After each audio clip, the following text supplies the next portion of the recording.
बाजार में एक रोड पर मागमा देवी रोज की तरह अपनी छोटी सी टोकरी लेकर मीठे पके हुए अमरूद बेच रही थी। उनकी दो बेटियां थीं, दोनों ही हीरे की तरह पली बड़ी थीं। बड़ी बेटी नंदिनी सिंह देश की सरहद पर फौज में अफसर थी। छोटी सावित्री सिंह इसी शहर की डिस्ट्रिक्ट मजिस्ट्रेट यानी डीएम थी। मागमा देवी को अपनी बेटियों पर बहुत नाज था। जब भी कोई पूछता, अम्मा आपकी बेटियां क्या करती हैं, तो उनका सीना गर्व से चौड़ा हो जाता।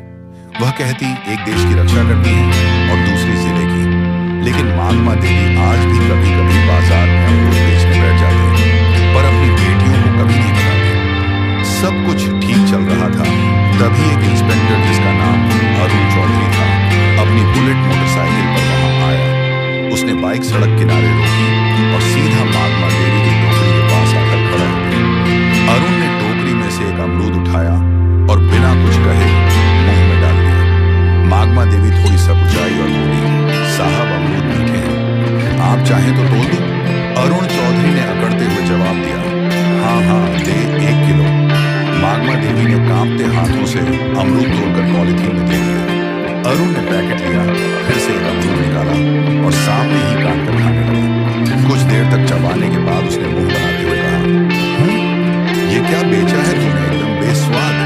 अमरूद मीठा तो बिल्कुल भी नहीं है। मागमा देवी घबरा कर बोली, नहीं साहब, बहुत मीठे हैं, आप चाहें तो दूसरा चक्कर देख लीजिए। लेकिन अरुण चौधरी हंसते हुए बोला, चुप, तेरे अमरूद का एक दाना भी मीठा नहीं, तूने मुझे बेवकूफ बनाया है। और सुन, मैं 1 रुपया भी नहीं दूंगा, समझी? मागमा देवी ने हिम्मत करके हाथ जोड़ते हुए कहा, साहब मेहनत से लाए हैं, कुछ तो पैसे दे दीजिए बस। यही सुनते ही अरुण चौधरी का पारा चढ़ गया। उसने गुस्से में झुककर पूरी टोकरी उठाई और सड़क की दूसरी तरफ जोर से फेंक दी। टोकरी पलट गई और सारे अमरूद सड़क, गाड़ियों और नाली में बिखर गए। मागमा देवी हक्की बक्की रह गईं। उनकी आंखों में आंसू भर आए होंठ कांपने लगे। उनकी मेहनत और इज्जत दोनों ही सड़क पर कुचली जा रही थी। आसपास भीड़ जमा हो गई थी, लोग तमाशा देख रहे थे, कानाफूसी कर रहे थे, लेकिन किसी की हिम्मत नहीं हुई कि उस वर्दी वाले से कुछ कहे। फिर अरुण चौधरी ने अपनी मूंछों पर ताप दिया, बाइक स्टार्ट की और वहां से ऐसे चला गया जैसे कुछ हुआ ही ना हो। भीड़ में से किसी ने मागमा देवी की मदद नहीं की, लेकिन पास के ही एक घर की छत पर खड़ा एक नौजवान लड़का रोहित ये सब कुछ अपने मोबाइल फोन में रिकॉर्ड कर रहा था। उसका खून खौल रहा था। वह मागमा अम्मा को बचपन से जानता था और उनका बहुत सम्मान करता था। उसने वीडियो रिकॉर्ड करना बंद किया और सोचने लगा कि इस वीडियो का क्या किया जाए। उसे पता था कि मागमा अम्मा की एक बेटी फौज में है। उसने कहीं से उनका नंबर जुगाड़ किया था। उसने तुरंत वह वीडियो नंदिनी सिंह के व्हाट्सएप पर भेज दिया और नीचे एक छोटा सा मैसेज लिखा, नंदिनी दीदी, देखिए आज बाजार में आपकी माँ के साथ क्या हुआ। हजारों किलोमीटर दूर बर्फीली पहाड़ियों के बीच बॉर्डर की एक चौकी पर नंदिनी सिंह अपनी राइफल साफ कर रही थी। तभी उसके फोन पर व्हाट्सएप का मैसेज टोन बजा। उसने फोन उठाकर देखा, एक अनजान नंबर से वीडियो आया था। उसने वीडियो प्ले किया। जैसे जैसे वीडियो आगे बढ़ा, नंदिनी के चेहरे का रंग बदलता गया। उसकी शांत आंखें गुस्से से लाल हो गईं। जब उसने इंस्पेक्टर अरुण चौधरी को अपनी माँ की टोकरी उठाकर फेंकते देखा तो उसके हाथ कांपने लगे। उसकी माँ, जिसने उसे और उसकी बहन को पालने के लिए अपनी पूरी जिंदगी लगा दी, आज सड़क पर बेबस रो रही थी और लोग तमाशा देख रहे थे। उसके अंदर का फौजी जाग उठा। उसका मन किया कि अभी यहाँ से जाए और उस इंस्पेक्टर की वर्दी नोच ले। उसने अपने दांत खींच लिए, उसकी सांसें तेज हो गई थी। उसने तुरंत वह वीडियो अपनी छोटी बहन डीएम सावित्री सिंह को फॉरवर्ड किया। वीडियो भेजते ही उसने सावित्री को फोन लगाया। सावित्री उस वक्त अपने ऑफिस में जरूरी थी। उसने अपनी बड़ी बहन का फोन देखा तो मीटिंग रोककर फोन उठाया और पूछा, हाँ दीदी सब ठीक है, कुछ भी नहीं बोली। नंदिनी की आवाज में गुस्सा और दर्द साफ झलक रहा था। मैंने तुझे एक वीडियो भेजा है, उसे देख, अभी के अभी देख। सावित्री ने फोन होल्ड पर रखा और व्हाट्सएप खोला। वीडियो देखते ही उसके पैरों के नीचे से जमीन खिसक गई। उसकी माँ, उसकी प्यारी माँ, सड़क पर बिखरे अमरूद के लिए रो रही थी। एक मामूली इंस्पेक्टर ने उसकी माँ की इज्जत को सड़क पर लौट दिया था। सावित्री की आंखों में भी आंसू आ गए, लेकिन उसने खुद को संभाला। वो एक डीएम थी, उसे भावनाओं में बहने का हक नहीं था। सावित्री ने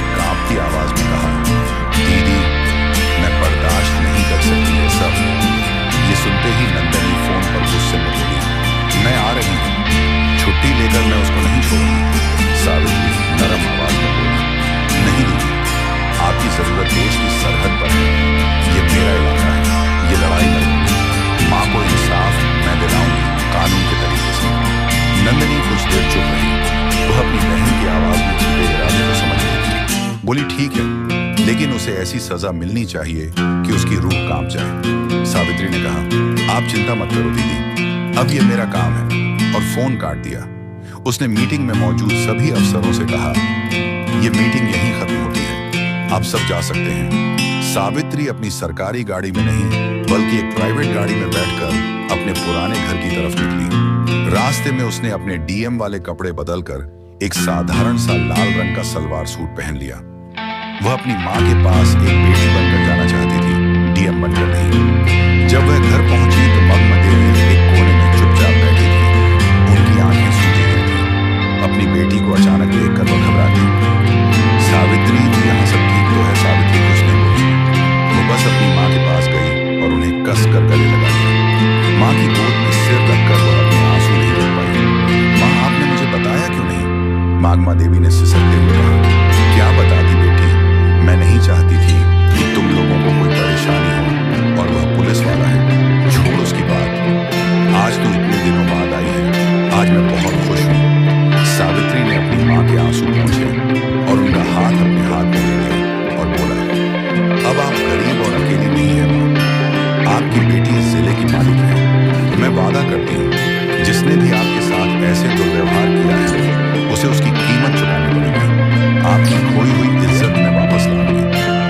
मंदमा देवी ने अपनी बेटी की आंखों में एक अलग ही आत्मविश्वास देखा। वह बस चुपचाप उसे देखती रही। उस रात सावित्री ने एक पूरा प्लान बनाया। वह जानती थी कि अगर वह डीएम बनकर थाने जाएगी तो सारे पुलिस वाले उसके पैरों में गिर जाएंगे और असली गुनहगार कभी सामने नहीं आएगा। उसे उन्हें रंगे हाथों पकड़ना था। अगली सुबह उसने पीला सलवार सूट पहना और अपने सबसे भरोसेमंद अफसर एसडीएम विकास को फोन किया। विकास, मैं तुम्हें एक काम दे रही हूँ और यह बात हम दोनों के बीच ही रहनी चाहिए। उसने कहा, जी मैडम, हुक्म कीजिए। बोली, मैं अभी सिविल ड्रेस में शहर के कोतवाली थाने में एक पर लिखवाने जा रही हूँ, अपनी पहचान छिपाकर। मैं चाहती हूँ कि तुम ठीक 2 घंटे बाद जिले के एसपी, डीएसपी और बाकी बड़े पुलिस अफसरों की टीम के साथ थाने पहुंचो। जब तक मैं इशारा ना करूं, कोई कुछ नहीं बोलेगा। विकास ने कहा, ठीक है मैडम, जैसा आप कहें। सावित्री ने फोन रख दिया। दोस्तों, अब खेल शुरू होने वाला था। सावित्री ने एक साधारण सा पीले रंग का सलवार सूट पहना, चेहरे पर दुपट्टा डाला और एक आम नागरिक की तरह ऑटो पकड़कर कोतवाली थाने पहुंची। थाने का माहौल वैसा ही था जैसा उसने सोचा था। एक हवलदार ढूंढ रहा था और इंस्पेक्टर अरुण चौधरी और एसएचओ संदीप राणा चाय पीते हुए हंसी मजाक कर रहे थे। सावित्री डरते डरते उनकी टेबल के पास गई। जी, मुझे एक शिकायत दर्ज करवानी है। एसएचओ संदीप राणा ने उसे ऊपर से नीचे तक देखा। क्या हुआ, किसने परेशान किया जी? कल बाजार में इंस्पेक्टर साहब ने। जैसे ही उसने इंस्पेक्टर का नाम लिया, अरुण चौधरी चौकन्ना हो गया। उसने सावित्री को घूर कर देखा। क्या इंस्पेक्टर साहब ने? नाम क्या है तेरा और किस इंस्पेक्टर की बात कर रही है? जी, आप ही थे।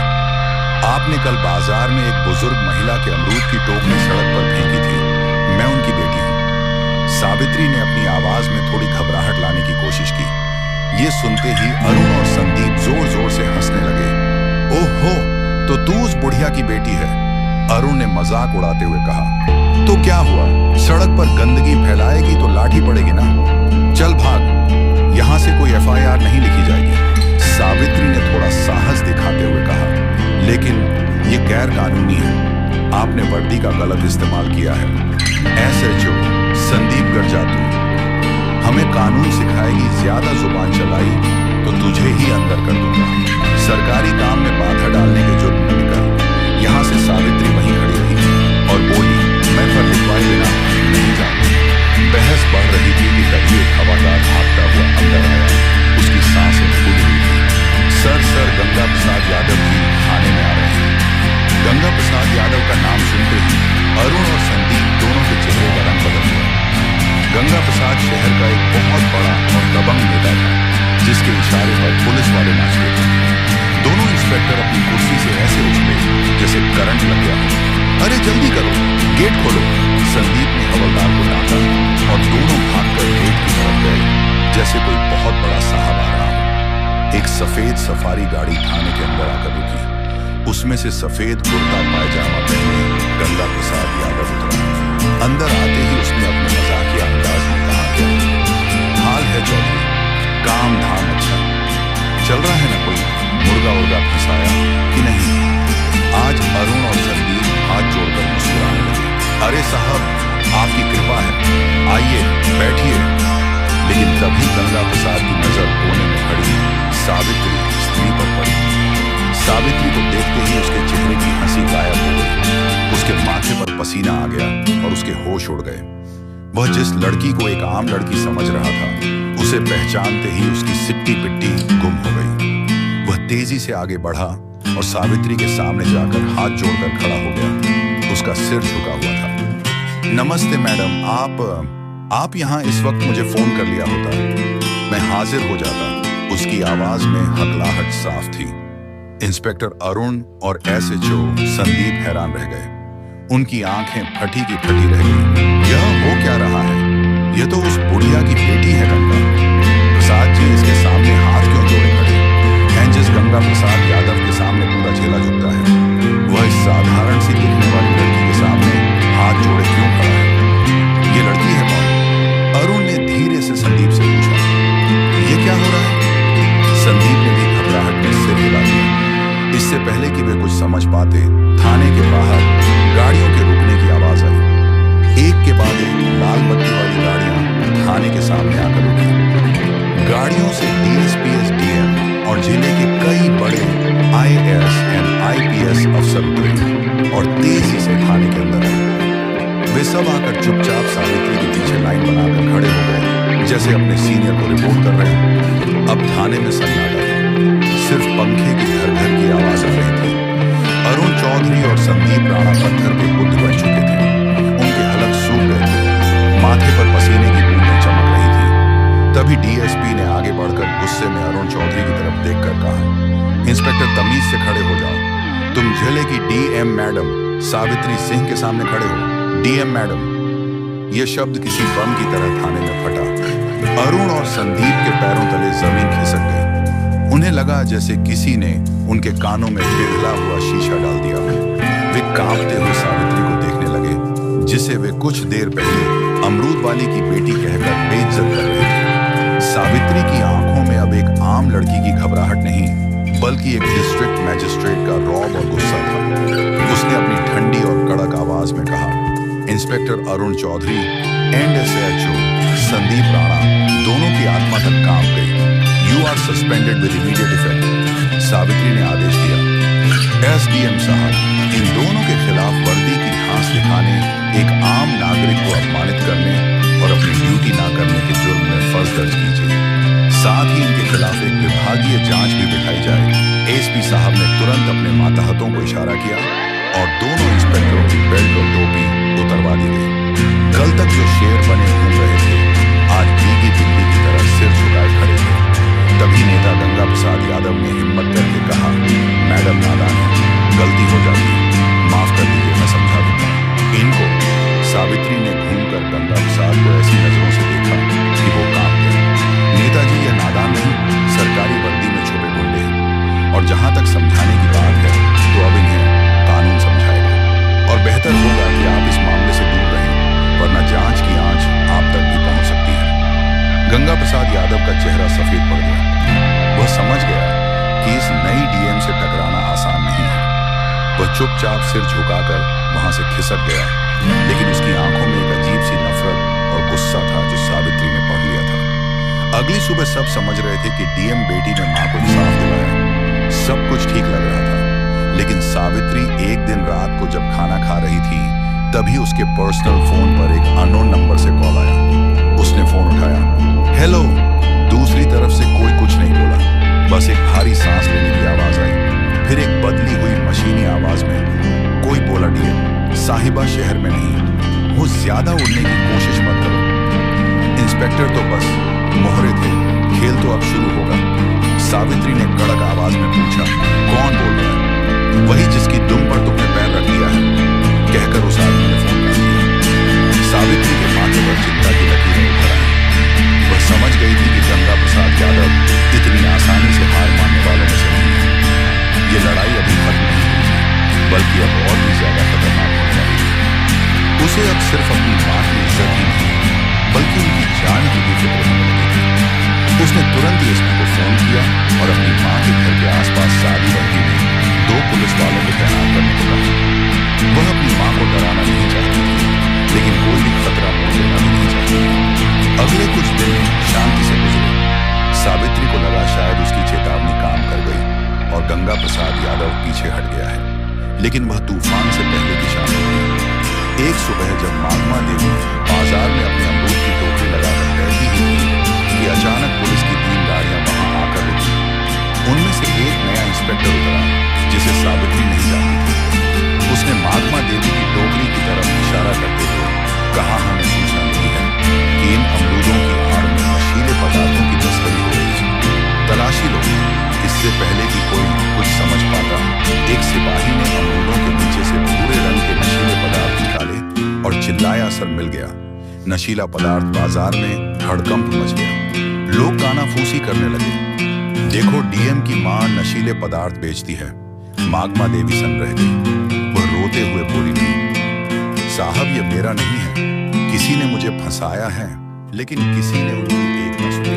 पुलिस उन्हें जबरदस्ती जीप में बैठा कर ले गई। यह खबर आग की तरह पूरे शहर में फैल गई। न्यूज चैनलों पर ब्रेकिंग न्यूज चलने लगी। डीएम सावित्री सिंह की मां नशीले पदार्थ के आरोप में गिरफ्तार। ये गंगा प्रसाद यादव का मास्टर स्ट्रोक था। उसने सावित्री पर सीधा हमला नहीं किया, बल्कि उसकी सबसे बड़ी ताकत और सबसे बड़ी कमजोरी उसकी मां पर बढ़ गई। अब सावित्री एक अजीब दुविधा में फंस गई थी। अगर वह अपनी शक्ति का इस्तेमाल करके मां को छुड़ाती तो उस पर पद का दुरुपयोग का आरोप लगता, और अगर वह चुप रहती तो उसकी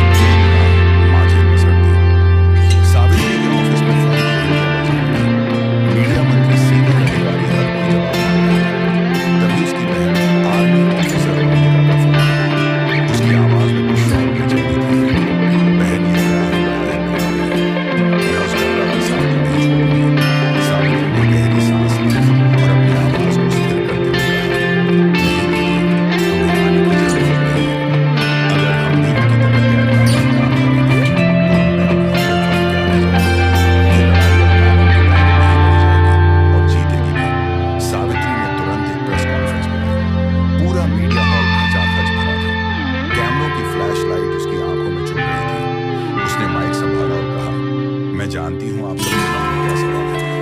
मेरी मां पर भरोसा डालिए। कानून सबके लिए बराबर है, चाहे वह एक आम नागरिक हो या डीएम की मां। इसलिए मैं इस केस की जांच से करती हूं, ताकि जांच पर कोई असर न पड़े। एसपी साहब एक स्पेशल टीम बनाकर इस मामले की निष्पक्ष जांच करेंगे। मुझे भारत के कानून पर पूरा भरोसा है। दूध का दूध और पानी का पानी होकर रहेगा। सावित्री का यह दांव देखकर गंगा प्रसाद यादव भी हैरान रह गया। उसे लगा था कि सावित्री बौखलाकर कोई गलत कदम उठाएगी, लेकिन उसने तो बड़ी समझदारी से खुद जांच से अलग कर दिया। लेकिन सावित्री सिर्फ कानून के भरोसे नहीं बैठी। उसने रोहित को बुलाया, वही लड़का जिसने पहला वीडियो बनाया था। सावित्री ने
पोस्टिंग पर लेकर चली गई और दोनों साथ में हंसी खुशी रहने लगे।